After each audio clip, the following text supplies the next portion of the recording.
Yo, yo, yo. Megaruler back at it again. We're talking about the EuroLeague slate for Thursday, October 29th. Just a reminder that you have two more slates, Thursdays and Fridays, to enjoy our free kickoff preview for the season. Go to fsidfs.com and you can sign up there for our Discord, and you can get our sheets and our core and all the updates. And appreciate those of you who have been watching these videos, and I'm sure we'll still be putting out some free content, but to get the whole package on everything, we'll have to have you sign up, and it'll be a reasonable price for the rest of the season. Well, thought again that we're going to have finally a normal week in EuroLeague, that we're going to have a 5-game slate and then a 4-game slate for the Friday Frenzy. It's coming up on Friday this week. But guess what? There were not enough players back from one of the teams, so I believe it was Zenit. So tomorrow, the Panathinaikos and Zenit game, has been postponed. So make sure you don't play any players from those games or that game. So nobody on the Panathinaikos team or from Zenit. DK doesn't have them read out yet, but I'm sure by morning they will have that taken care of. They did a good job last week of reacting to that. For Friday's slate, there's also there are supposed to be 4 games, and they are going to be down to a 3-game slate. So we should have 4 games, but I'm still a little bit skeptical on this first game I'm going to talk about, which is Asvel and Zalgiris. Asvel still has a bunch of people recovering from COVID. I know France and Germany are kind of locking down with spikes of cases. So this 1 p.m. game, there is no line for it currently. But in looking at what the not the number line or the over-unders, but just looking at like some of the other betting sites, they had it very close. It should be a 3-point line favoring Zalgiris, and Zalgiris plays at a very, very slow pace, so you're probably looking at like a 154 total. So it scares me a little bit that there's no line on this game, but we're going to break it down anyways, just in case it does. So it's one of the first 1 o'clock games to this was going to be crazy too, because had all the games played, there were 3 of them tipping off at 1 o'clock today, and that just would have been madness trying to get your lineup set. So this is Asvel has only played 2 games, so they're 3 games behind everybody else. So for them to come back, they haven't played domestically since October 11th. So we're talking about like 18 days off. So if they do play, I'm kind of skeptical here on how well they're going to do. How's their conditioning? How's their rhythm? Things like that. But normally, Nua, Fall, and Lacombe would be cash plays. Lacombe is only 4,600. Again, he is listed as questionable. He was one of the ones that had the illness. Don't know if because of HIPAA, we don't get full medical reports, so we don't know if he had like full blown COVID or if he just tested positive, was asymptomatic, or what the case was for that. So, but the one thing I do know is in the last domestic game that he played 29 minutes, more minutes than anyone. He scored 21 points. So, if this game plays, those are some people to look at. Kahudi, Lighty, Yablose, and Hayes could be GPP plays. They're all risky. I dislike Lighty the most. He was a great player. Not a great player, but a player that you could use in cash and was fairly reliable last year. But just due to the minutes that he's playing this year so far, I just really don't like him. Again, probably going to avoid this game, but those are some GPP fill-ins. Cole and Diat are really good players too. Diat didn't play the last game domestically. Cole only played 1 minute. Unless they're starting, they're totally off my radar also. One value I do like is Howard, especially if he starts. He's had some great games domestically, and at only 4,100, I think he's got a lot of potential. So let's move on to Zalgiris.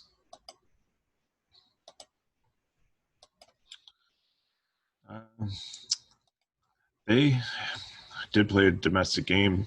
They play pretty much the same 5 starters. Looks like their roles are pretty much locked in. Laverne, Hayes, Lekovicus are all right in the cash line. They're mid-range cash players. I hate the pace they play at. They play usually at the slowest pace. I've said it time and time again. They're a very deliberate team. They want to come up, set up their offense, little transition, take the air out of the ball, especially towards the end of the game, shorten the game. That's their strategy. That's how they play. And they've been very successful this year so far. They've only lost 1 game, and they're playing really well together as a team. So, but I do think that Asphalt is a higher tempo team, so they could try to push a little bit, could speed them up a bit so that the guys that were borderline cash plays, I think it's easier for them to get there. The guards have been pretty much a mess. Grigonis and Walkup are talented, but they're just not getting there this year. I like the matchups, so they can go, either one can go off, so they're GPPs, but they're definitely not a priority. There's much better plays out there. Linkus might be the best value on the team, I think. He should have value. His salary is only a 5,500, which is decent. It's like right on the line, like 5,500 and below is where to look for kind of for value. That's where I try to draw the line in the sand. Ruben, if you're box score chasing, he's had 2 really good games. The first game, Joffrey is out. Last game, Joffrey got in foul trouble a little bit. He had a 20-point game, but also Gieben was also out with another backup center, so there's more minutes available. I don't see him getting to a 20-point game. I have him as a fade, but if for some reason you do see that Gieben isn't ready to play, even though they say he is, I think he's nursing an Achilles injury, then I might consider Rubit, but 6,800 is kind of high price for a backup. If she's starting, it's one thing, but 68, I'm really not considering. I mean, he's not some of the other super backups that are out there. Gieben, on the other hand, too, at 44, if he does play, I think he's a decent value play. He probably at least get you like 10 DK points, 10 to 12. And that's fine. A little bit more cautious coming off the injury, but see, is there anybody else on this team? I've always said Vestura, like he plays each game. He's a YOLO punt. He'll get some points. It might be anywhere from 5 to 8, but he's not going to get you a 0. And if you're really in a real GPP line trying to stack up a bunch of like studs, and you need that one person to kind of be your salary relief, he's the one that I'd take. The only hard part is it's the first game, and you really want him in this guard spot because you don't want to put you always in EL and in most sports on DK where there's utility position, you want to make sure you're putting your latest playing team member in that position. It just gets you so much more flexibility, so you don't get in a jam at the end, because then you can sub in a guard or a forward if you fill your utility spot. And there's some times where there's 3 really good guards and you want them all to play, and they all play in early games, and I understand that, but most of the time my rule of thumb is that I try to put the latest playing person that I have rostered, if possible, in that utility spot, just to give you some more flexibility. Okay, so moving on to the other 1 o'clock game. This is going to be CSK versus Valencia. Valencia's having a good team. Just ignore the purple guys there. That was just a cue for me they're questionable, and they didn't come up with any projection, so I had to kind of look to see what I wanted to put in for a projection for them. But I don't think they're going to play, and if they do, they're probably not going to factor most. Their projection is going to be under 10 on the main sheet. When it comes out, you'll see that they're there. But CSK is 2-3, struggled with COVID. They're getting healthier, didn't play domestically, and Bowen Boy is going to be out, and he was starting at center. So, that's hurts them a little bit more. This team is very tough for DFS, like so far this year, where they're struggling offensively. They're hot and cold and no consistency whatsoever. James is an outstanding player, but doesn't always play off in cash. I mean, he's a great chance to get pure points. Think of Russell Westbrook or James Harden, um, in NBA. But on the other hand, like he just sometimes just doesn't get there in cash. Like he can explode and like completely go off and drop a 50 burger on you, or he could get like 22 points and just when you're paying 11.6 for him, that just really really hurts. Like last game was really strange. Like I think he broke his even, and they even went to overtime, and I still don't think he get there. I think he only had like 9 points that he scored, but he had like 10 assists, so he was like trying to be more of a facilitator. That game, like Hackett just went off. He went crazy, went ham, um, put up a ton of points. But I don't think you're going to see that happen again. So Shingela and Clyburn probably best cash plays for now, especially with Bullen Boy um, out.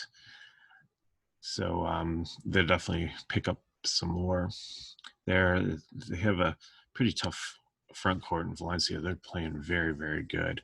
Vortman and Kurbanev, I think, can be considered GPP targets with this one.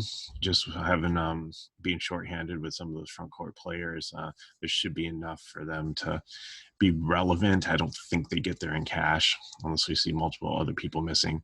Again, Hackett went off last game. He's a good player, but he was brought more in to be like a glue guy. He wasn't really brought in to be a scorer. He got hot, had the hot hand, went off in the one game, but I don't see it consistently. Hillard's not an option unless James or somebody else is out. So just a couple options on this team. I'm going to leave James as a cash play just because it's a 4-game slate, and there are not that many stud guards. Most of them are on the slate for tomorrow, but he is somebody that cash, but more probably of a GPP just because he's not consistent. Then let's look at Valencia.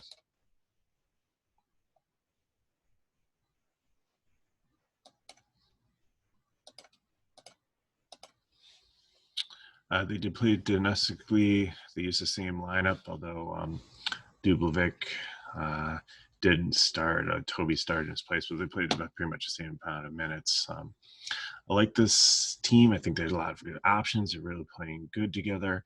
Sastre's still out. Dublovic, if he stays out of foul trouble, is a great cash play. He's been solid. He had one bad game to begin with. He wasn't as great last game. Don't think he in too big foul trouble, but it's kind of hard because when you only get 5 fouls in EuroLeague and you pick up 3 in the first half, it's kind of like college. The coach is going to sit you on the bench probably the rest of the first half, and once you pick up that 4th one, it's probably more time on the pine until the end of the game just to make sure you're there. Especially with these teams being so deep, there's many of options to put in. Toby's definitely can be put in and play for long runs to save Dube for the end of the game. Derek Williams, like he had some decent rebound dunks and stuff in the last game when I was watching it, but he's still not the player that he was like last year. So still hesitant to play him. He's still a fade for me. Clinic has been very solid every single round. 8,100. Like that price on him. Definitely gonna probably hit cash value. Definitely somebody I'm looking for in my cash lineups. And Labier has been getting there too. He's a really good price for cash, 5,900. That opens up a lot of salary for you. Somebody that's probably going to get you like 12 to 15 points, and that's what we need. And I like that. Guards on this team, it was a headache last year. Like they were so deep in guard and had so many different combinations that they play, and they're still kind of there. Like Sastre out kind of helps a little bit. I know they bring Porto and Jimenez in for when they had a couple COVID cases just for like some more depth. But pretty much it seems like they settled on Markovic and San Van Rossum, who I'll abbreviate as SVR. With only one round of the two of them as a priority, I can't really recommend them for cash. But I think Markovic is one of the best GPP options on the slate at 6K. He played most of the minutes domestically, and he was second on the team in points. So looks like he's really putting together his offensive game. So, definitely somebody I'd consider there, but like I don't really super feel safe in cash if you're stacking this game. Definitely ones to throw in like Dube, Labier, Clinic, Markovic, and then I would probably go with either Vivas or Prepperlick. Those two, if you played them last time, we recommended them as value guards, and both of them came through. Both of them hit value. They did a decent job. I prefer Prepperlick. He seems to be getting more minutes, averaging like 20 minutes a game. But Vivas is a cheaper play. He's sub 5K. If he can get 12 to 14, that's all you really need from him, and that's good. Toby, I said he's a good player. If he starts, I'd maybe consider him. I haven't listed a GPP. He's just he's a very good backup. I think he's cheaper than Rubit was. Maybe Rubit was 6-8, but still, Toby's a much better player, in my opinion, and he's got a good ceiling, but like I just don't know where his floor is, especially if everybody's healthy and playing well. If you need a value punt, Fernando Sam Amateo is a decent player, 4,800. He's probably only going to get you like 8 to 10 points, maybe 11 or 12 on a good day. It's not quite 2.5x, but at 48, if you're looking for somebody to throw in, then I'm good with that. So the 305 game is going to be Fenerbahce and Maccabi. If you're betting games, this one I kind of don't understand. The over-under on this at 156. Maccabi plays at the fastest pace. I think Fenerbahce is like 8th in the league. Let me just look at that quick. That one pace tab here.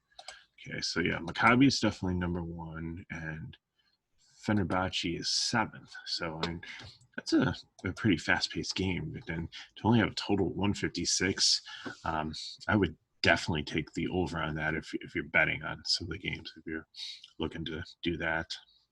And there's another thing that I see in the lines that I'll get with the next game that might be a nice parlay to put together, but we'll get to that in a second. So let's look at the plays here. Fenerbahce, both teams are sub 500, which is kind of shocking. They're not like elite teams, but they're teams that should be in the upper half of the league. They definitely have a lot of talent on their rosters. This should be a good game.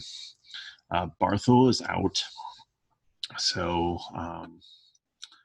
Ahmet Duver, we'll call him, is probably going to get the start. He has started domestically, started a game. He actually had a really good game last time. He put up 20 points last round. So it's a nice price, and I think he's a really solid cash play if starting at a 51. Like he should be like a value cash play, but I'm just playing a straight cash play. That's how much I like him. Projection of like 20. If he hits 20 again, that's 4x value. I mean, that's like completely smashing for his price tag. And when it comes to EL basketball, so definitely somebody I'm very, very strongly considering. Brown, Nando, Vesely have all been good cash plays. Nando and Vesely let us down last round, but I think that they're great plays here, especially when this fast-paced game. Definitely really like them. This is a great stack here too. If you want to take and throw like Nando and Brown and Duve and Vesely all together in a line. No problem if you mix in maybe Jovanovic also. He at 7,100, he's a GPP. He right there on the line. He seldom makes value. He's about probably $600 too expensive. So I'd like to probably see him down more like 6.5 before I played him in cash. But like I said, if you're stacking the game, it's somebody that you could definitely do. Everyone else is a fade unless Hamilton or Eddie for some reason get a start. I see what they do domestically, and they have potential to have really good games. But if they're not starting, I really don't think they're good plays. Muhammad, like I said, had a bromance with him a couple seasons ago. He was pretty solid, so he's got a soft spot in my heart for him. But in reality, I probably wouldn't play him in cash. He's just 48. He's a fill-in. He gets minutes. He plays. So it's somebody to punt that is not going to get you a 0. Oh, let's look at Maccabi.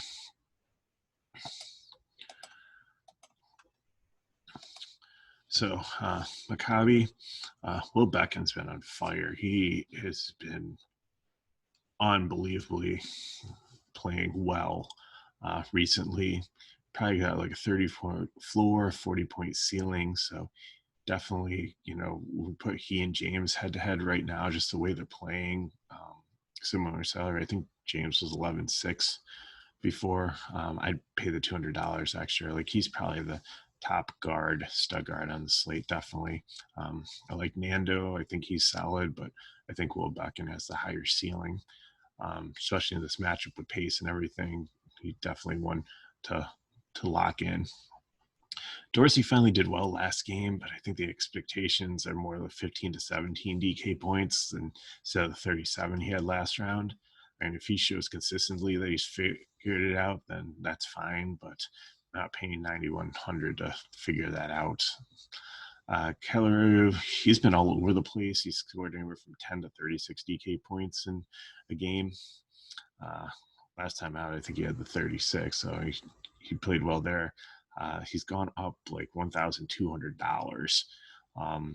He's right on the fringe of cash if he's looking at like 20 to 22 DK points, which I think he can get there. So I did much of my cash, but he's definitely borderline play. Zizic, he bounced back after stinker game 2 and the second game of the double week, and last week he almost had 30. I mean, he's been solid. It's almost like sometimes he's a men playing among boys. He's an NBA talent. He's probably working to try to get back there. Definitely is a very good player. And if you look at the two of them there, one's 84 and one's 83. I definitely prefer Zizic. I think he's got more potential to smash. Like 23, I think is maybe his floor, but I think he can get up to another 30-point game, especially with the pace and against this Fenerbahce team. So definitely like him in cash also. Hunter, he was a great option last year. He's a really good rebounder. You can get some points. Seemed like sometimes some of the other guys would cannibalize his offense, especially like because they play more through the guard. There's been times where this team's played like a 3-guard set and only had 2 bigs out there. So with Hunter, last couple of games, I really felt he's been closer to cash. Seems to be back and getting in like the 20s for DK. So even with the $500 bump, I could consider him fringe cash also. Especially with the pace of the game, I feel like good with that matchup. Seems like C. Jones and Bryant trade off good and bad games. Like, so I put those both GPP. I don't know which one is the one that's going to come up with a good game. And then Blazer's been decent. He's had some good games. He's just around like 8 to 10 points for 47. I like a little bit more. I'd like to get like into maybe 12 to 15. But if you're stacking the game, if you need not too many value plays today, for this slate, so he's somebody you can throw in. He's going to play. He's going to get some points. He's not going to get you a 0. I think that's all I like for that. So, final game coming up is Bayern and Real Madrid. Bayern is off to a 4-1 start. They're playing really well. The one loss was a really close game. I think they've really come together, and Real is playing uncharacteristically bad. Um, Neither one played domestic games, so I look at this, and this is where I can't believe that they're a 7.5 point dog to Real.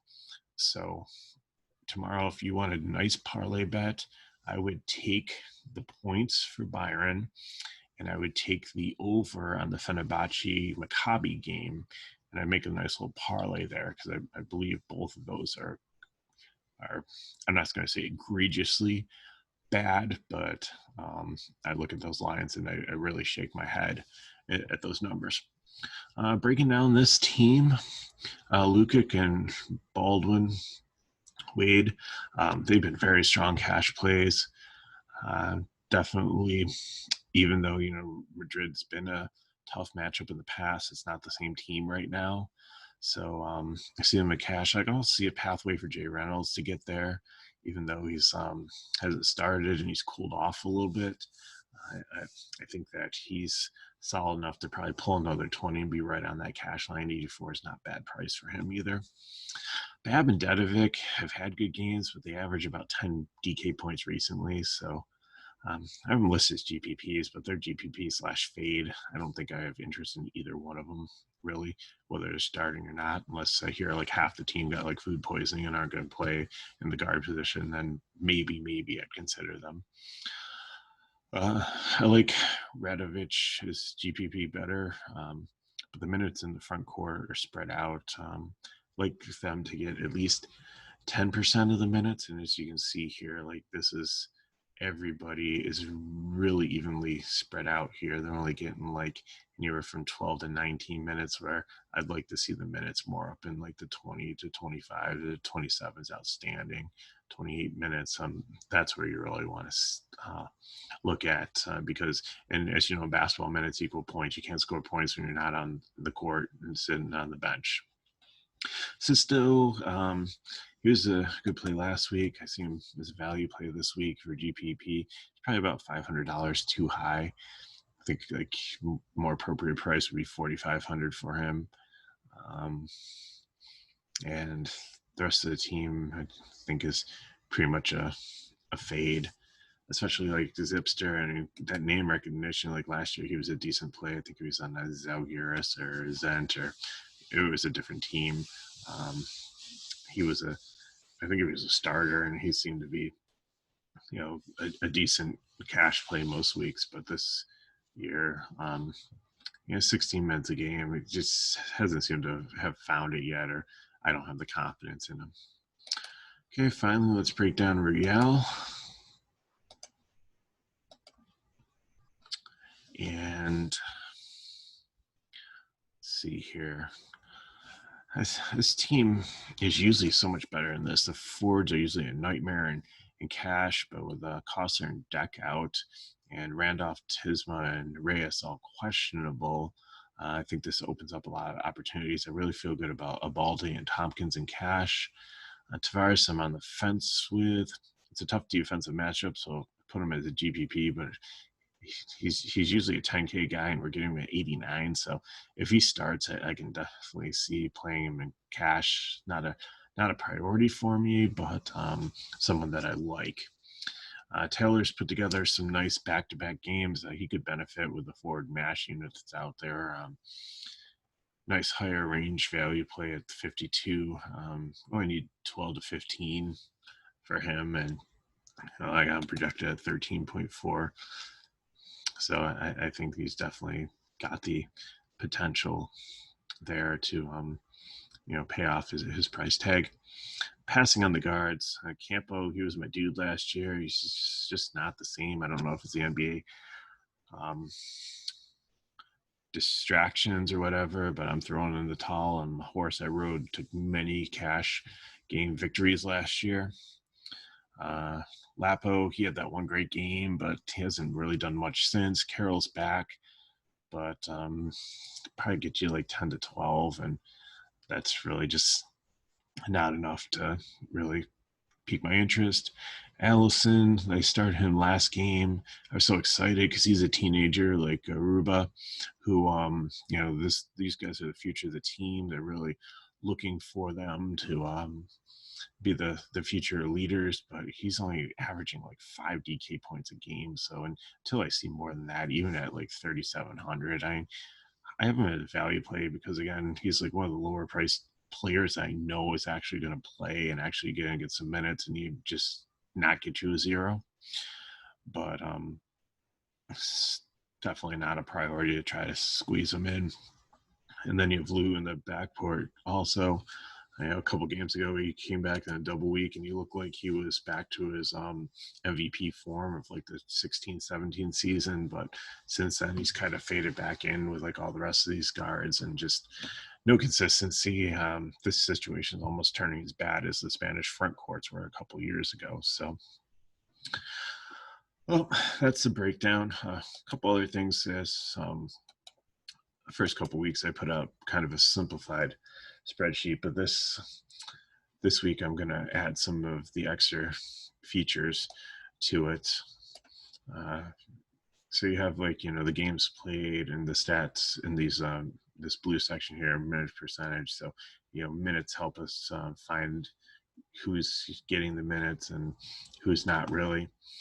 I always like to look through the stats too and see, guys with complete lines that call them 5-tool players if they can get like some 3-pointers, rebounds, assists, steals, and blocks, and they're more valuable to me. Nobody's gotten a triple-double. They're a unicorn.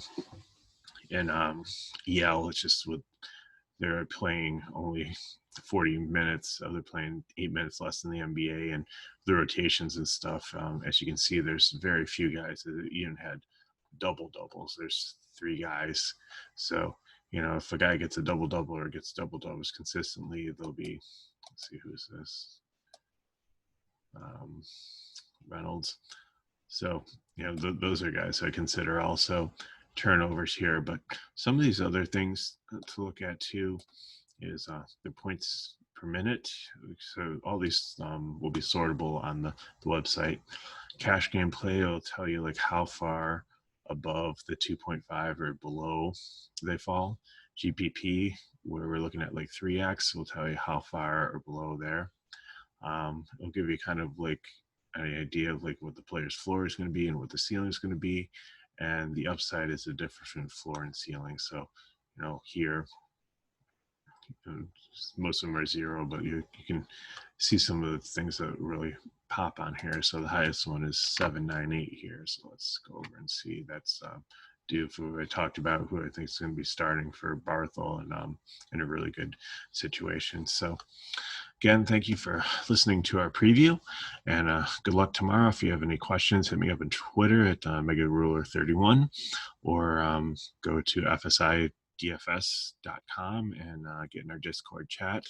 And tomorrow we'll have a core, we'll have any updates, any cancellations, any injury news, and we try to get the lineups out as soon as we possibly can to you guys. So thanks for watching. We appreciate it. If you don't want to sign up and you still enjoy these free previews, you could really help us out. We're almost getting really close to having 1,000 subscriptions for our channel here. So just subscribe to FSI on YouTube would be awesome, or just give this video a like or share it. And we thank you and we appreciate that. And good luck. And either tomorrow we'll have a video for Friday slate, or at least we'll put up like an article with some notes and stuff. So good luck, everybody, and hopefully you have some green screens.